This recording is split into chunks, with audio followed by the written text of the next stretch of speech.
when observation turned into science.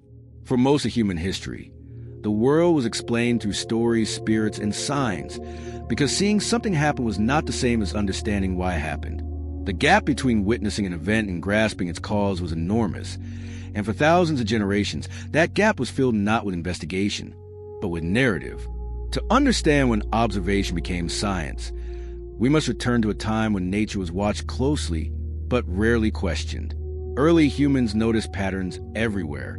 The sun rose, the rains came, animals migrated, illness appeared and vanished, events repeated, but causes remained hidden. The regularity of these patterns created a sense of order, but the mechanisms behind them were invisible, and so the explanations humans constructed were shaped more by imagination and need than by evidence. Explanations filled the gap. Thunder meant anger. Disease meant punishment. Good harvest meant favor. These stories made the world feel meaningful, even when it was unpredictable. They gave humans a sense of agency in a world that offered very little. Because if suffering had a reason, then perhaps behavior could prevent it. If abundance had a cause, then perhaps gratitude could sustain it. But slowly, something changed. Humans began lingering on details instead of accepting explanations. They watched longer, compared outcomes, noticed when expectations failed. A plant healed one wound but not another. A ritual worked once but failed the next time. A pattern broke. These failures were small, but they accumulated, and for some individuals, the accumulation became impossible to ignore.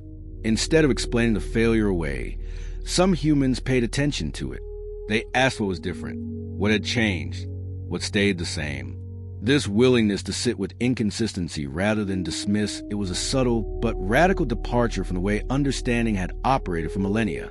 Observation stopped being passive. It became deliberate.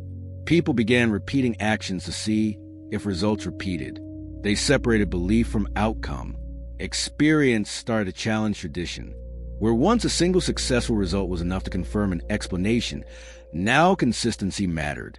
A claim had to survive repetition before it could be trusted.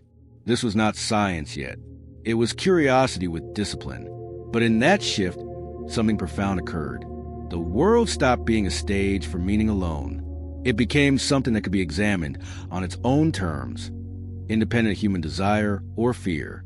It became something that could be tested. And once observation turned into a question, knowledge would never stand still again. As deliberate observation spread, it began reshaping how humans explain reality, because once results could be compared, belief alone was no longer enough. People started repeating actions under similar conditions, watching carefully to see whether outcomes matched expectations. When they did, confidence grew. When they did not, doubt followed. Experience began competing with tradition. This competition was not always conscious or deliberate, but it was persistent, gradually eroding explanations that could not withstand scrutiny. Patterns were no longer accepted simply because they were old.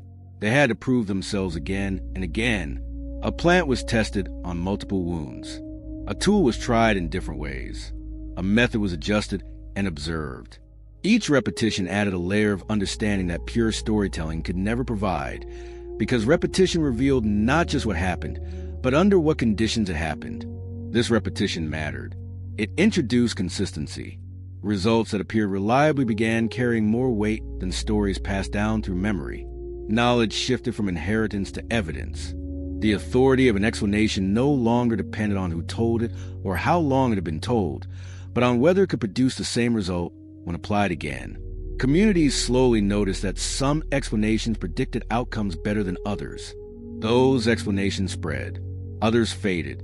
Understanding became something earned through attention, not authority. The practical consequences were visible. Groups that adopted more accurate explanations made better decisions and adapted more effectively.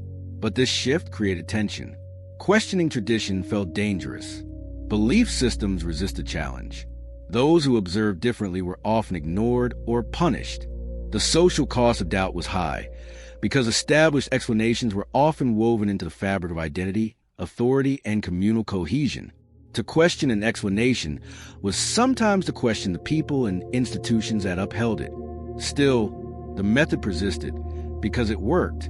Crops improved, Tools refined. Navigation became more accurate. Small successes reinforced the idea that careful observation could shape reality. Each practical improvement served as quiet evidence that the new approach to understanding was worth its social cost. Humans began separating what they wanted to be true from what consistently happened. This separation was uncomfortable but powerful. It required a kind of emotional restraint that did not come naturally, a willingness to accept outcomes that contradicted hope, expectation, or desire. Because once observation could overturn belief, knowledge gained a new foundation. And that foundation was no longer myth. It was method. As method replaced myth, its influence reached far beyond tools and crops. Because once observation guided understanding, authority itself began to shift. Those who asked questions gained influence. Those who tested ideas challenged leaders who relied on tradition alone. Knowledge stopped flowing only from the past and started forming in the present.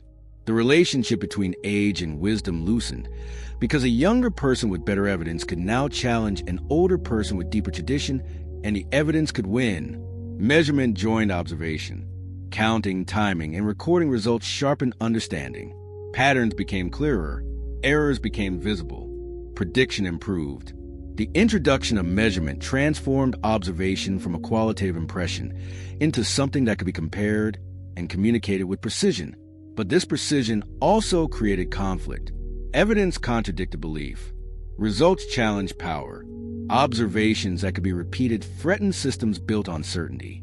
Institutions that derived their authority from unchanging explanations found themselves vulnerable to anyone who could demonstrate that those explanations were incomplete or incorrect.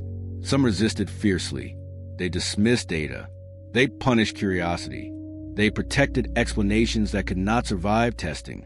This resistance was not always irrational. Established systems provided stability, and the disruption caused by new understanding was real. Yet the method endured, because it produced results no story could deny. Navigation improved. Medicine advanced. Structure stood longer. Understanding replaced ritual in crucial moments. The practical advantages of tested knowledge accumulated steadily, building a case for the method that no argument against it could fully overcome. This tension shaped identity. Humans began seeing themselves not just as subjects of nature, but as investigators of it. The world became something to explore, not merely accept. This shift in self-perception was as significant as any external achievement. Still, method introduced humility. Every explanation became temporary. Every conclusion waited for better evidence. Knowledge stopped being final. This was disorienting for a species that craved certainty, but it was also liberating. This was the true conflict of science. It offered power, but demanded uncertainty. It revealed truth, but never allowed rest. Observation had turned into a process, and that process was relentless. The climax of observation becoming science was not a single discovery, but a new way of knowing. Because once humans accepted that understanding must be tested, every belief became provisional. Truth stopped being inherited and started being earned through evidence. This was a transformation not just in method, but in philosophy. Science did not remove mystery from a world. It relocated it. Questions replaced certainty. Curiosity replaced obedience. Knowledge became something that could always improve. The frontier of the unknown did not shrink so much as it sharpened, because every answer revealed new questions that had been invisible before. This shift transformed civilization. Technology advanced. Medicine extended life. Exploration expanded horizons. Humanity gained tools powerful enough to reshape the planet itself. The cumulative effect of tested knowledge, built layer upon layer across generations, produced capabilities that would have been unimaginable to the earliest observers who first noticed that a pattern had broken. But the method also carried responsibility. Evidence could be ignored. Results could be manipulated. Science could be used to dominate as easily as to understand. The same process that revealed truth could be distorted to serve power. Even today, this tension remains. We rely on science deeply, yet struggle with uncertainty. We trust data, but debate interpretation. The process demands humility, patience, and restraint, qualities that often conflict with the urgency and confidence that human decision-making tends to reward. Observation turning into science gave humanity a way to approach truth without claiming to own it, and that may be its greatest gift. Sometimes the smallest shift in perspective becomes the beginning of a new future. When